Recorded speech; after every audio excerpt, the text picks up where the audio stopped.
This is part 2 of our masterclass series, What Top Skills Nigerian Employers Want from Graduate Engineers. Presented by MasterSense by Faraday. Created for Industrial Skills Masterclass, this session offers practical insights that can strengthen your employability and help position you for job opportunities.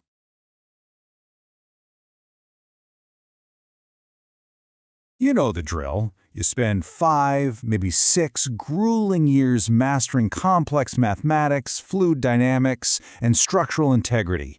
You finally graduate, degree in hand, ready to conquer the highly competitive Nigerian job market. But then, you hit a brick wall. The job offers just aren't coming in. Welcome to this explainer, where we're going to unpack the fascinating and, let's be honest, sometimes really frustrating paradox that so many brilliant engineering graduates face today. We're going to break down exactly what employers are actually looking for, and spoiler alert, it goes way beyond your GPA.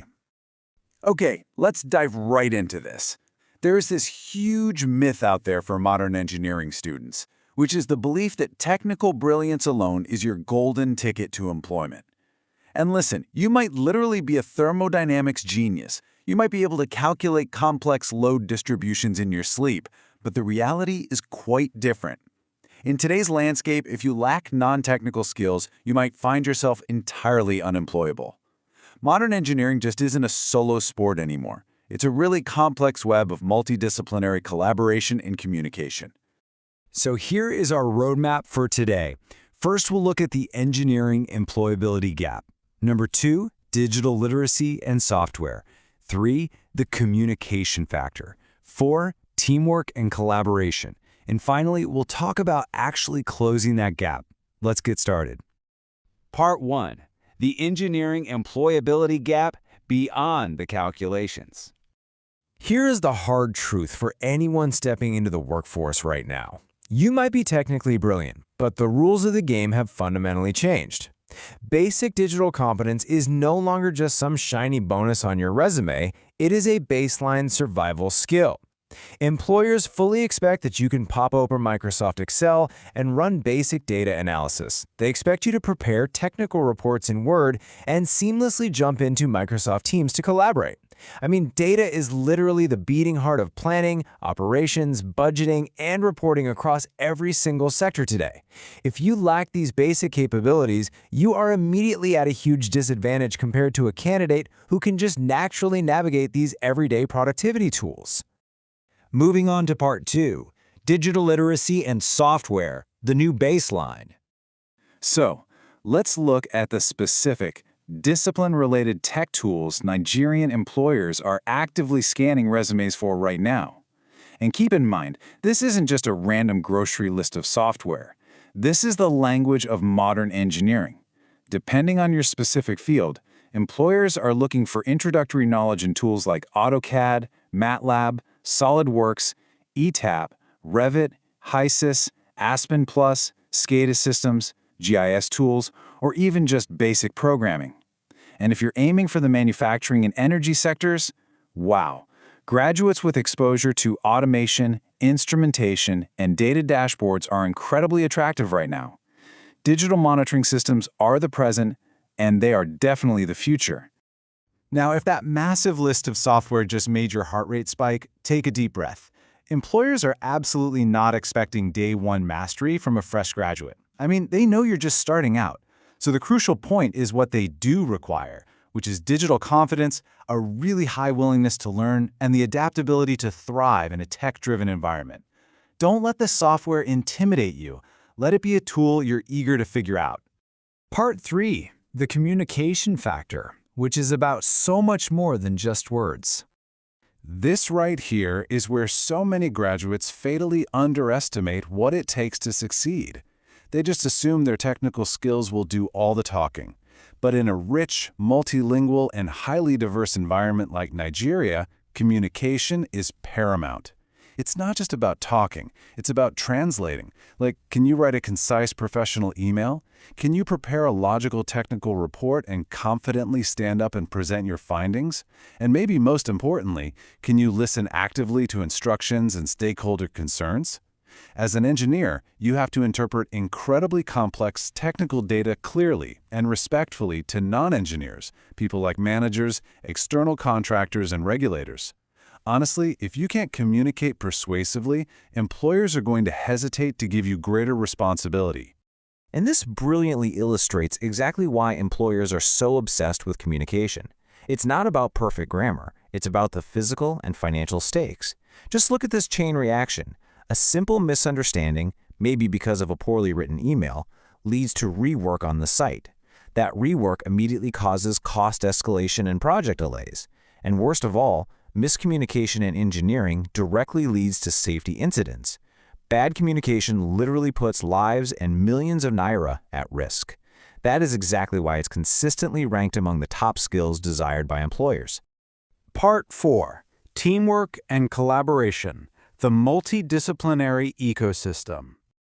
Okay, it is time to entirely shatter the image of the solitary engineer, isolated in a little cubicle doing calculations all day. Engineers absolutely do not work in a vacuum. Sure, you have your engineering and technical roles, the engineers, technicians, artisans, but think about the cross-functional roles. You are interacting daily with health, safety, and environment personnel. You are justifying your budgets to the finance team. You are coordinating materials with procurement staff, aligning with project managers, and directing external contractors. Success in massive sectors like oil, gas, and construction depends entirely on your ability to coordinate across this diverse, multidisciplinary ecosystem and respect those reporting lines. But there is a modern twist to teamwork. With the rise of hybrid work and digital tools, remote teamwork is now a totally critical competency. You aren't always going to be in the same room as your team anymore, and this really tests your emotional maturity and your accountability. Employers need to know you can resolve minor conflicts professionally over a quick digital call, align your personal effort with the broader team objectives from a distance, and step up to both lead and support when necessary, even if you are miles away from the actual site. Part 5, Closing the Gap. Let's talk about some actionable steps. So how do we actually fix this before you hit the labor market? Well, what's really interesting about this is that you don't need a job to start building these skills right now. The university environment already offers the perfect laboratories to build soft skills. You build this capacity by actively participating in engineering design teams, join student associations, and actually take on leadership or organizational roles. Don't just put your name on a list. Enter competitions, throw yourself into collaborative student projects. These are the exact environments that will force you to communicate, collaborate, and use digital tools under pressure. This is where you build the hard evidence that you can work effectively in a group setting. We've covered the digital baselines, the literal life or death importance of communication, and the reality of the multidisciplinary ecosystem. You have spent years earning that degree, but as we've seen today, that is really only half the equation. So I want to leave you with this question to ask yourself right now. You have the technical degree, but do you have the tools to translate it into real-world impact? Thanks for joining me on this explainer. Keep learning, keep adapting, and I'll catch you next time.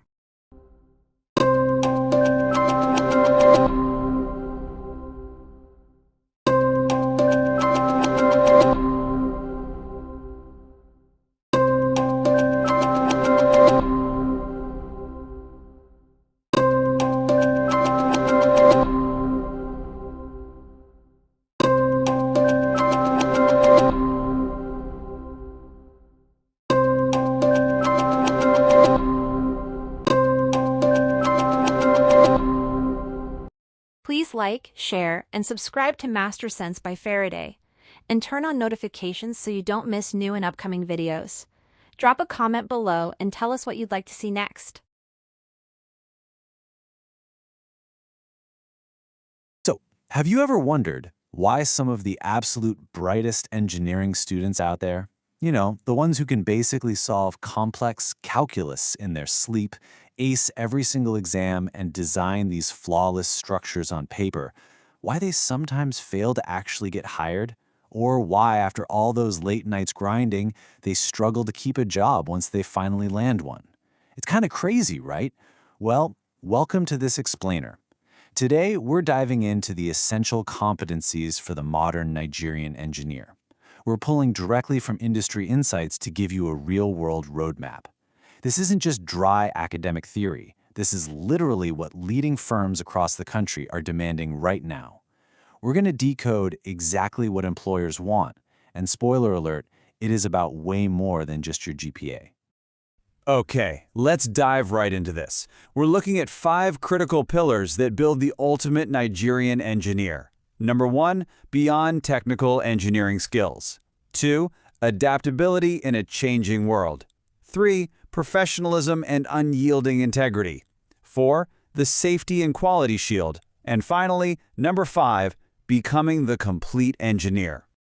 All right, starting us off with Section 1, Beyond Technical Engineering Skills. We've got to completely bust this myth that engineering is strictly about math, brilliant design, and, absolute technical perfection. I mean, sure, those are the baseline requirements. They're your ticket into the stadium, but they absolutely do not win you the game. Just imagine 2 graduates applying for the exact same role. The first one is technically stronger, flawless GPA, but maybe they're a bit careless, kind of arrogant, and generally just difficult to manage. Then you have the second graduate. Maybe they don't have the absolute top scores, but they're incredibly teachable, super disciplined, and deeply responsible. Well, in the reality of the fast-paced Nigerian job market, employers overwhelmingly prefer that second candidate. Why? Because look, you can teach an eager, disciplined employee a new software platform or operational protocol in a couple of weeks. But it is practically impossible to teach a brilliant but reckless genius how to actually care about their team or respect the strict parameters of a high-stakes project. Attitude, way more than raw technical ability, is often the ultimate deciding factor in whether you get hired and whether you stick around. Which brings us to Section 2, Adaptability in a Changing World. Now, what's really interesting about this is that the Nigerian economic and industrial environment is not static, not even close. It's evolving at a breakneck pace, and the modern engineer has to evolve right alongside it. We're talking massive disruption happening everywhere all at once. Just think about the rapid shifts reshaping the industry today. There's a huge energy transition underway toward renewables. We're seeing a sharp rise in automation taking over routine tasks. Economic realities mean project budgets are much tighter, so teams have to do more with less. Sweeping digital transformations are changing how data is handled, while totally new regulations just keep coming. And on top of all that, evolving customer expectations are demanding faster, cheaper, and more sustainable results. Because of these massive shifts, employers literally cannot afford rigid specialists right out of school. They desperately need agile learners. They want graduates who are flexible, totally open to unlearning old methods, and capable of adjusting on the fly. In fact, adaptability is repeatedly flagged as the single most critical employability skill for this entire decade. So, let's look at what this adaptability actually looks like for you. As our source material highlights, a graduate engineer might be deployed to a remote site, assigned to a totally unfamiliar software platform, or even move from design support into operations planning. Imagine spending all your university years mastering specific design software in a nice, comfortable classroom in Lagos or Abuja, only to be deployed on your very first day to a remote operations site in the Niger Delta, working on a platform you have never seen before. Seriously, this happens all the time. In Nigeria, graduates very often start their careers in broad, sweeping roles, just filling gaps wherever the company needs them, long before they ever get the chance to specialize. This means your curiosity, your resilience, and your ability to take feedback and stay productive in unfamiliar, maybe even uncomfortable conditions. Those are the actual keys to your career growth. It's all about being thrown into the deep end and figuring out how to swim rather than complaining about the water temperature. Moving right along to Section 3, Professionalism and Unyielding Integrity. If adaptability gets you through the door, integrity is what keeps you in the room. Raw technical talent gets completely overshadowed by a candidate's attitude and trustworthiness. The reality is, in engineering, mistakes can have serious consequences for safety, cost, quality, and public welfare. This isn't just about failing a midterm anymore. This is the high-stakes reality of the industry. A miscalculation or a covered-up error doesn't just mean a bad grade. It can mean a collapsed bridge, a compromised pipeline, or just immense financial ruin for a project. Nigerian employers, regulators, and industry leaders constantly emphasize that engineering is as much about character and service as it is about competence. You are literally building the infrastructure of a nation. So your honesty, your transparency, and your strong sense of responsibility, those are absolutely not negotiable. So how is professionalism actually defined in this high-stakes environment? Well, it's about meeting deadlines consistently. It's about following established procedures to the absolute letter without cutting any corners. It means keeping highly accurate records, respecting client confidentiality, and behaving ethically even when the pressure to deliver is just immense. And there's a deep irony here that we see time and time again. You can spend 4 or 5 grueling years memorizing complex fluid dynamics or structural analysis, but you can still fail spectacularly in your career simply because you couldn't keep an accurate logbook, or you refused to own up to a mistake, or you just kept showing up late to the site.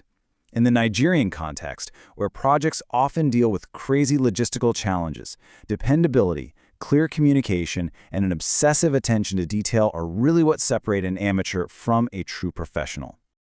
Next up, Section 4, the Safety and Quality Shield.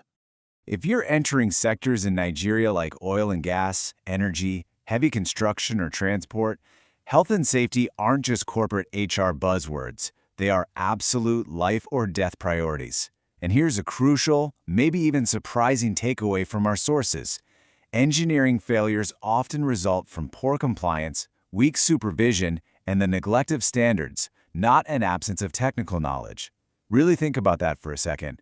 When catastrophic failures happen on a site, it's very rarely because the engineer just didn't know the math or understand the physics.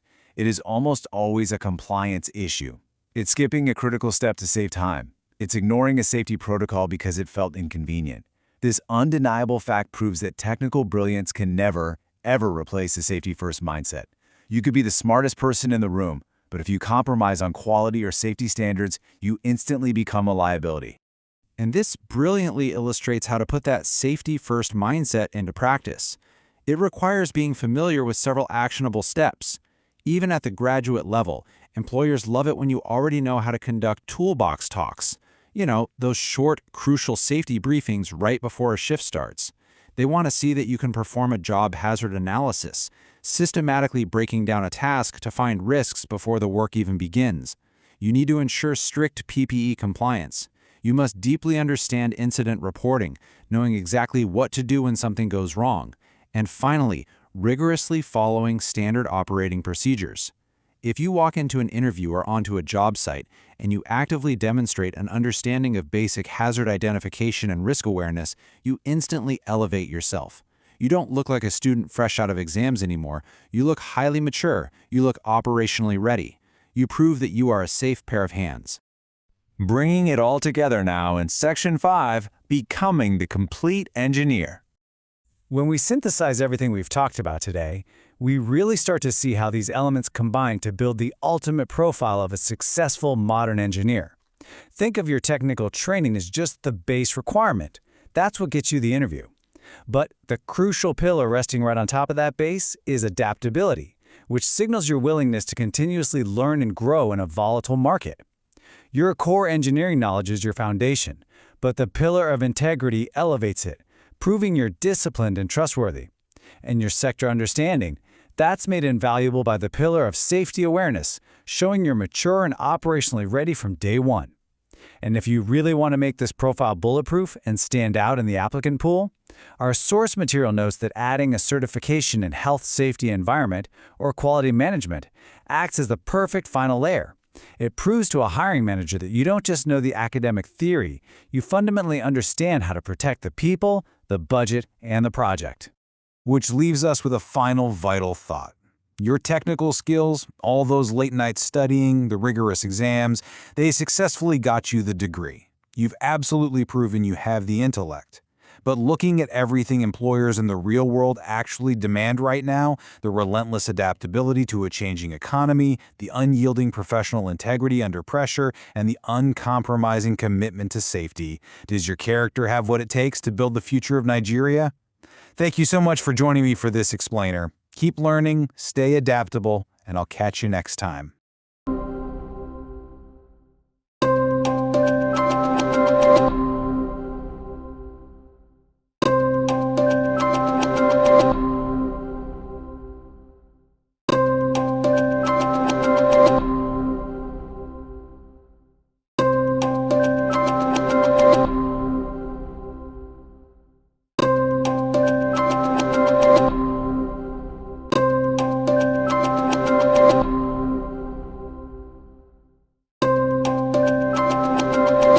Please like, share, and subscribe to Master Sense by Faraday, and turn on notifications so you don't miss new and upcoming videos.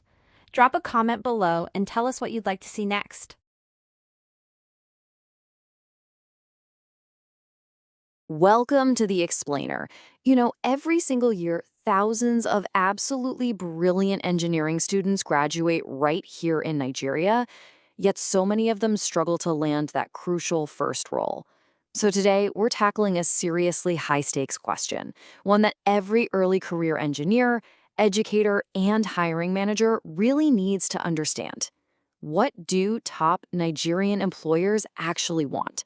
We're going to bridge that gap between academic theory and the very real, immediate demands of the modern engineering workplace. So, is your engineering degree enough to get hired in Nigeria? Well, the blunt reality, according to employers all across the country, is no, it's really not. Many of them report a pretty significant gap between what's taught in classrooms and what the industry actually needs on the ground. And look, while academic excellence is fantastic, it really is, it alone just won't secure you a job in Nigeria's highly competitive market. Employers want graduates who can step in and contribute meaningfully from day one. So, what exactly is missing? Okay, let's dive into this. Here is our roadmap to bridge that gap. First up, managing projects and people. Number 2, where innovation meets business savvy. Third, we'll take a look inside Nigeria's core sectors. Fourth, building your evidence portfolio. And finally, becoming the future-ready engineer. Let's get into it. All right, Section 1, managing projects and people. Now, as a fresh graduate, employers definitely don't expect you to be a senior project manager right on day one. But here's the thing. Engineering work revolves entirely around strict deadlines and budgets. Because of that, you are expected to handle essential project management tasks right out of the gate. We're talking about task planning, tracking progress, coordinating with contractors on site, following up on procurement, and, of course, keeping proper documentation. You see, in Nigeria's resource-constrained environment, delays are incredibly costly. So graduates who actively prioritize tasks and keep a close eye on deliverables actually help their organizations reduce inefficiency. Time management isn't just some corporate buzzword. It's a completely critical employability skill. The absolutely crucial takeaway here is that technical excellence must be matched by execution discipline. Think about it. You could literally be the most brilliant technical mind in your entire cohort, but if you can't deliver a project on time, it just doesn't help the business. So how do you fix that? Well, the practical way to show this discipline is simply by mastering everyday project tools. Getting comfortable with work plans, Gantt charts, issue logs, and reporting templates gives you a massive advantage over candidates who only know the classroom theory. Moving right along to Section 2, Innovation Meets Business Savvy. Modern employers are really looking for you to do so much more than just read manuals. They want you sitting right there at the intersection of innovation and business savvy. Now, this brilliantly illustrates the shift in employer expectations. The old way of thinking for a junior engineer was just maintaining existing systems, just keeping the lights on. But the new way? It's all about improving efficiency, optimizing energy, and actively reducing waste. Every organization has to reduce costs to stay competitive, especially right now. So, in a challenging economy, engineers who can think creatively and actually recommend practical improvements, those are the ones who truly stand out. You've got to contribute way beyond just your routine job description. And this brings us to a term you are going to hear a lot: commercial awareness.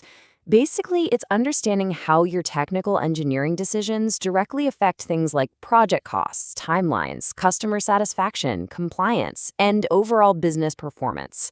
Think about it for a second. Every single time you choose a specific material or design a process, it impacts the bottom line. It's a ripple effect. So, a graduate who understands both the engineering side and the business implications of a decision, that person earns the trust of their managers super quickly, and as a result, gains broader responsibilities. All right, on to Section 3, inside Nigeria's core sectors. Now, it's one thing to talk about all these skills in the abstract, right? But let's look at what the biggest companies in Nigeria are actually demanding right now. What's really interesting here is how incredibly specific these demands are. In construction, companies like Julius Berger are working on massive, complex infrastructure.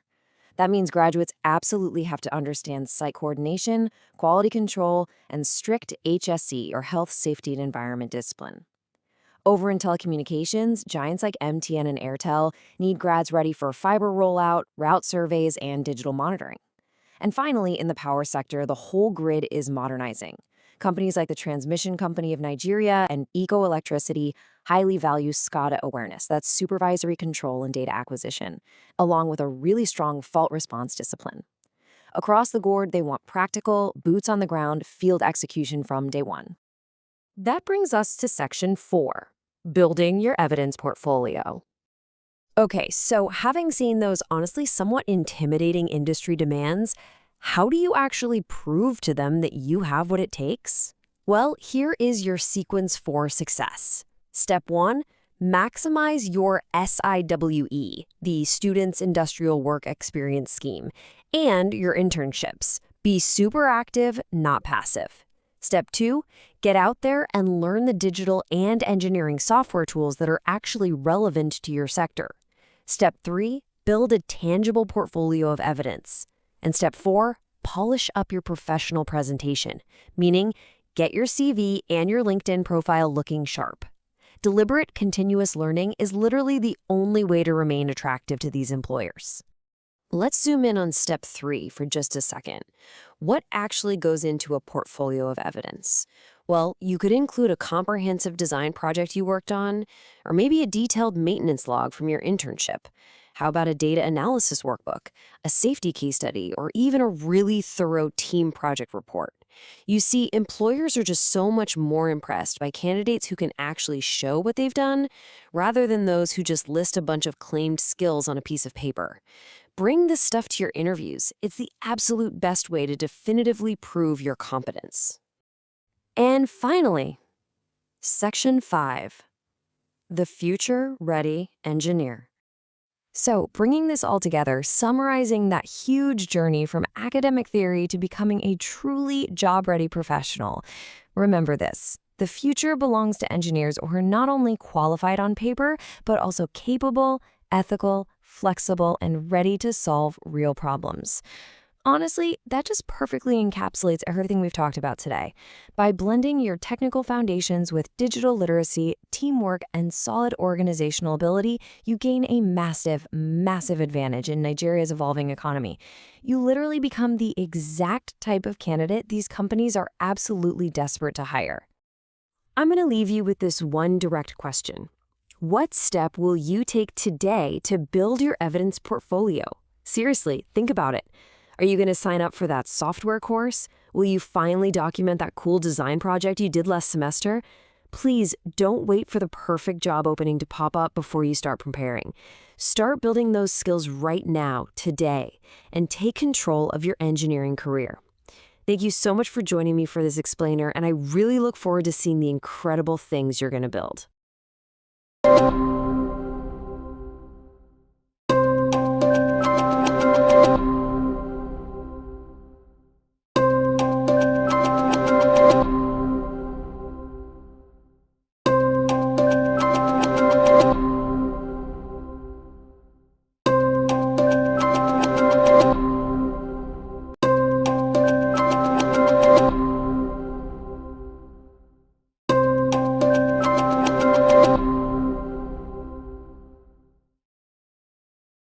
like, share, and subscribe to Master Sense by Faraday, and turn on notifications so you don't miss new and upcoming videos.